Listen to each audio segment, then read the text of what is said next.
This is the Holy Gospel according to St. Luke, the 24th chapter. Glory to you, O Lord. On the first day of the week, at early dawn, the women came to the tomb, taking the spices that they had prepared. They found the stone rolled away from the tomb, but when they went in, they did not find the body. While they were perplexed about this, suddenly two men in dazzling clothes stood beside them. The women were terrified and bowed their faces to the ground. But the men said to them, "Why do you look for the living among the dead? He is not here, but is risen. Remember how he told you while he was still in Galilee, that the Son of Man must be handed over to sinners and be crucified, and on the third day rise again." Then they remembered his words, and returning from the tomb, they told all this to the 11 and to all the rest. Now it was Mary Magdalene, Joanna, Mary the mother of James, and the other women with them who told this to the apostles. But these words seemed to them an idle tale, and they did not believe them. But Peter got up and ran to the tomb. Stooping and looking in, he saw the linen clothes by themselves. Then he went home, amazed at what had happened. The Gospel of the Lord. So where's Jesus? I mean, it's a reasonable question that you might ask, since Jesus never actually appears in his own resurrection story. Moreover, this is a question that the first disciples themselves keep on asking. Well, they say, we've heard Jesus is raised from the dead, the tomb is empty, but we haven't seen him. Where is he? And it appears at first that the problem they're having, at least at the beginning, is that they keep looking in the wrong places. As the story begins, the women who have seen Jesus' burial return to the tomb with spices to anoint his body. But they find the tomb open, and instead of Jesus' body, they find two guys inside, presumably angels, who ask them, "Why do you look for the living among the dead? Jesus isn't here. He's risen. You're looking in the wrong place." So they run back and they tell the disciples this story. Nobody believes them. But Peter decides he's going to go back and look for himself. Now, you know one of the classic definitions of insanity, it's doing the same thing over and over again and expecting a different result. But Peter does the same thing that the women did. He goes back to the same tomb, and he gets the same result because he's still looking in the wrong place. And as Luke's story continues just past what I read this morning, there's a much longer story about two other disciples of Jesus who are heading home to Jerusalem after the Passover.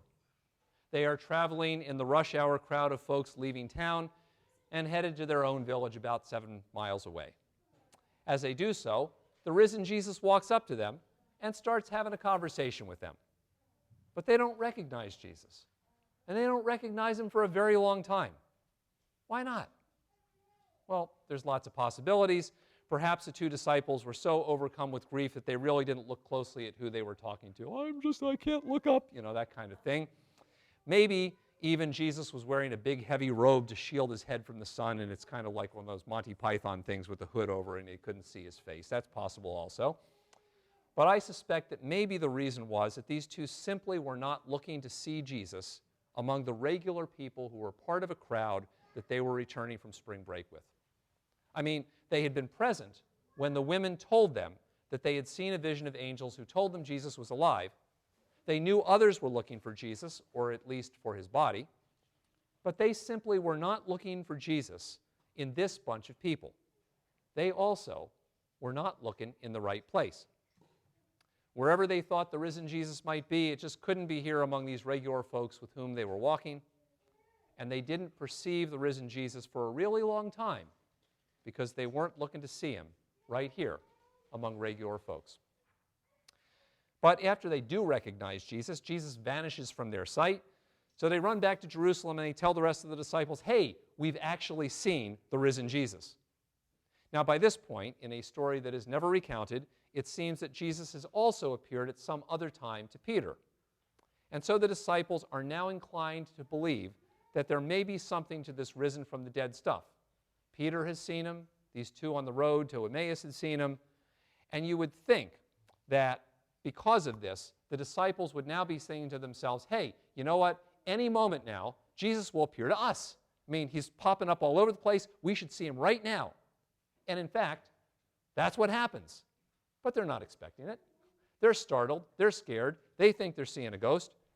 Those first disciples don't see or experience the risen Jesus at first either, because they are expecting Jesus at some other time than right now.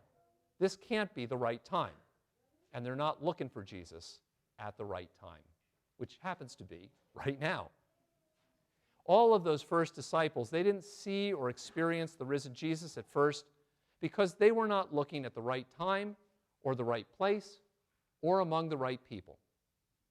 And maybe Luke tells the story in this way to remind us that as we are looking for the living presence of Jesus in our lives, maybe we have the same problem sometimes as well. Maybe the angel's question, "Why are you looking in the wrong places?" is a question for us also. When we're looking for the living and the renewing presence of Jesus in our lives, it sometimes also means looking in the right places.